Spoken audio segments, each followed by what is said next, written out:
एक दिन महात्मा बुद्ध अपने प्रिय शिष्यों के साथ किसी नगरी में पहुंचे। लोग उनका सम्मान करते, उन्हें कितनी ही वस्तुएं देते। कुछ दिन पश्चात बुद्ध ने अपने शिष्य से कहा, "छसवा नायतानी, आम बसा कहा चलो किसी दूसरे नगर में चलें।" शिष्य ने कहा, "नहीं, कुछ पैसे जमा हो जाएं, फिर चलेंगे।" बुद्ध ने कहा, "पैसे जमा करके क्या करोगे? चलो मेरे साथ, पैसे जमा नहीं करने हमें।" चल पड़े दोनों। शिष्य ने कुछ पैसे जमा कर रखे थे, उन्हें अपनी धोती में बांध रखा था। चलते चलते मार्ग में नदी पड़ गई। एक नौका वहां थी। नौका वाला पार ले जाने के लिए 2 आने मांग रहा था। बुद्ध के पास पैसे नहीं थे। शिष्य देना नहीं चाहता था। दोनों बैठ गए। दोपहर हो गई, संध्या हो गई, रात हो गई। नाविक अपने घर को जाने लगा तो बोला, "बाबा, तुम यहाँ कब तक बैठे रहोगे? यह जंगल है, यहाँ रात को सिंह पानी पीने आते हैं। अन्य पशु भी आते हैं, वे तुम्हें मार डालेंगे।" शिष्य ने कहा, "तुम हमें पार ले चलो।" नाविक ने कहा, "मैं तो 2-2 आने लिए बिना नहीं ले जा सकता।" शिष्य को सिंह के विचार से लगने लगा। धोती से 4 आने निकालकर बोला, "अच्छा, नहीं मानते तो ये लो।" नाविक ने 4 आने लिए, उन्हें पार ले गया। पार जाकर शिष्य ने कहा, "देखा भंते, आप तो कहते थे कि पैसा इकट्ठा करने की आवश्यकता नहीं।" बुद्ध ने हंसते हुए कहा, "सोचकर देखो बेटा, पैसा एकत्र करने से तुम्हें सुख नहीं मिला, पैसे को देने से मिला।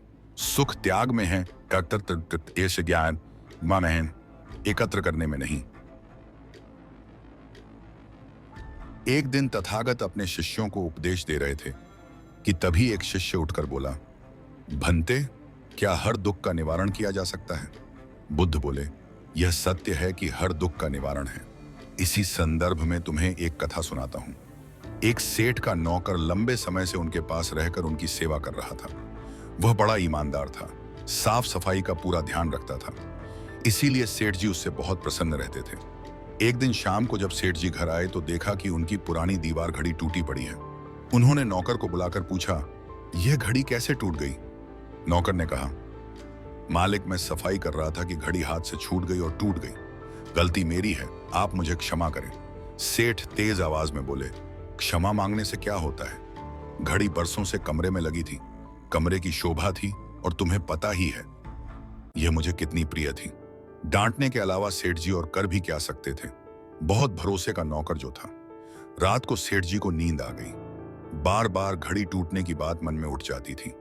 अचानक उनकी निगाह नौकर पर गई। वह खड़ती ले रहा था। उससे सेठ को और भी दुख हुआ। मालिक के नुकसान का उसे जरा भी ख्याल नहीं था। सेठ की आकुलता और नौकर की निराकुलता ने उनकी बेचैनी और बढ़ा दी। अगले दिन सेठ ने एक प्रयोग किया। नौकर ने दिन भर काम किया। शाम को सेठ ने उसे बड़े प्यार से बुलाया और कहा, "देखो, कल नुकसान हो गया। इससे मेरा मन खिन्न हो गया था। इसी से मैंने तुम्हें डांटा था, पर यह तो कल की बात थी। आज मेरा मन प्रसन्न है। तुम मेरे साथ इतने दिन से हो, इतना अच्छा काम करते हो। कल ही मेरे मन में आया था कि मुझे तुम्हारी सेवा के लिए कुछ इनाम देना चाहिए।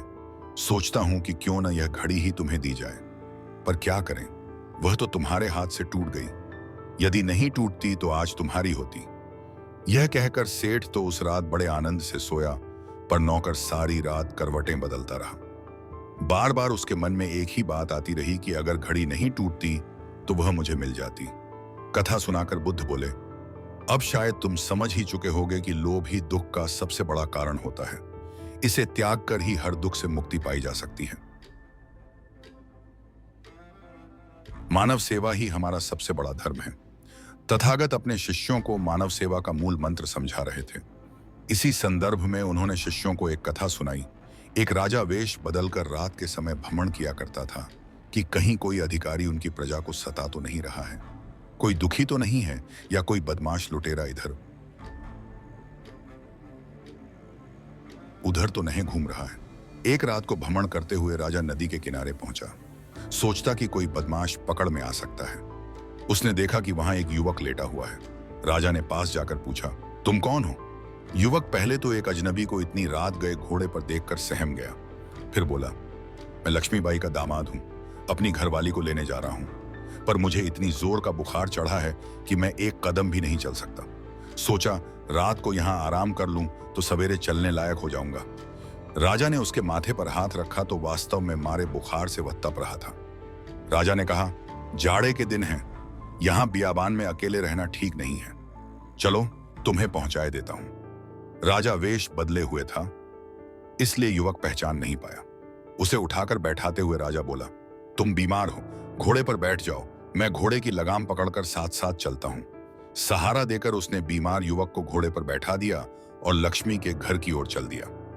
रास्ते में युवक से पूछताछ में उसने मालूम कर लिया कि वह राजमहल में काम करने वाली जमादारिन लक्ष्मी का दामाद है। राजा उसे लेकर लक्ष्मी के घर पहुंचा। दरवाजा खटखटाकर उसने लक्ष्मी को आवाज दी। दरवाजा खोलते ही लक्ष्मीबाई ने जो दृश्य देखा तो वह अपनी आंखों पर विश्वास नहीं कर सकी। वह राजा के पैरों में गिर पड़ी और क्षमा मांगने लगी। राजा ने कहा, लक्ष्मी, तुम यह क्यों भूल जाती हो कि मैं राजा बाद में हूं और मानव पहले। मानव होने के नाते मानवता मेरा पहला धर्म है। और बाय।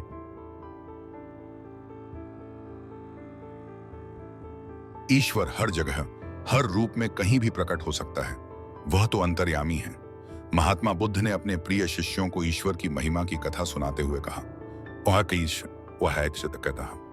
एक वृद्धा थी, सदा भगवान के ध्यान में लगी रहती थी। अपने हाथों का बना खाना भगवान को खिलाने की उसकी बड़ी इच्छा थी। एक बार भगवान ने उसके स्वप्न में आकर कहा, मैं कल जरूर तुम्हारे हाथों का खाना खाऊंगा। वृद्धा खुश हुई, भगवान के लिए बढ़िया खाना बनाने की सोची। दुकान से रसोई का सामान लेकर लौटी तो घर के चबूतरे पर एक बूढ़े विपन्न दंपति दिखाई पड़े। बदन पर चीथड़े, बिखरे सूखे बाल, सर्दी में कांपते शरीर। वृद्ध ने कहा, माता, 2 दिन से भूखे हैं, हमें थोड़ा सा खाना दे दो। वृद्धा का मन व्याकुल हुआ। ये चीजें भगवान के लिए हैं और फिर से खरीदने के लिए पैसा भी नहीं है। क्या किया जाए? थोड़ा हिचकिचाई। फिर उसने सोचा, भगवान आए तो और एक बार आने को कहूंगी। आखिर भगवान तो इनके जैसे भूखे नहीं होंगे ना। बस वृद्धा ने जल्दी खाना बनाया, उन्हें प्यार से खिलाया। अब उसके मन में शांति और अपार संतोष था। भगवान तो नहीं आए। रात को फिर भगवान ने दर्शन दिए तो वृद्धा ने पूछा, भगवान, आपने वादा नहीं निभाया, आप नहीं आए। आपने अच्छा किया, वरना आप आते तो भी खिलाने को मेरे घर में आज कुछ नहीं था। भगवान ने मुस्कुराकर कहा, मैंने वादा निभाया। तुमने मुझे और मेरी देवी को प्यार से खाना खिलाया। इतना कहकर भगवान अंतर्धान हो गए। जब एक हत्यारा झूठ का सहारा लेकर अपने प्राणों की रक्षा कर सकता है तो जरा सोचो, सत्य में कितनी शक्ति समाई है। आज के उपदेश का भी यही विषय होगा। कहते हुए बुद्ध ने अपने शिष्यों को एक कथा सुनाई। एक व्यक्ति ने किसी की हत्या कर दी तो राजा के सिपाही उसके पीछे पड़ गए। वह किसी तरह जान बचाकर भागता रहा। तभी सामने नदी आ गई। उसे पार करना जान जोखिम में डालना था, मगर सिपाहियों के हाथ पड़ने का मतलब था फांसी या लंबी कैद। उसके समझ में नहीं आ रहा था कि वह क्या करे। घबराकर उसने इधर उधर देखा। नदी किनारे एक आदमी भभूत लगाकर साधु बना ध्यान मग्न बैठा था। उसने सोचा, क्यों न वह भी ध्यान में ऐसे ही बैठ जाए। उसने भी अपने तन पर राख लगा ली और आंखें बंद करके पेड़ के नीचे बैठ गया। साधु का अभिनय करते हुए वह शांत होकर बैठा तो उसे आनंद आने लगा। ऐसा आनंद तो उसने पहले कभी महसूस नहीं किया था। राजा के सिपाही हत्यारे का पीछा करते हुए नदी किनारे पहुंचे। उन्होंने इस ध्यानमग्न साधु को बैठे देखा तो वे झुके और उसके चरणों में सिर रख दिया। इसके बाद साधु बने हत्यारे के भीतर से कपाट खुलने लगे। वह हैरान हुआ कि मैं तो केवल फरेबी साधु हूं, मगर इन्हें क्या दिखाई पड़ गया जो इन्होंने मेरे पैर छू लिए। झूठ इतना कारगर हो सकता है तो सत्य का क्या पता कितना कारगर हो। सिपाही पैर छूकर चले गए, लेकिन वह हत्यारा पूरी तरह बदल गया।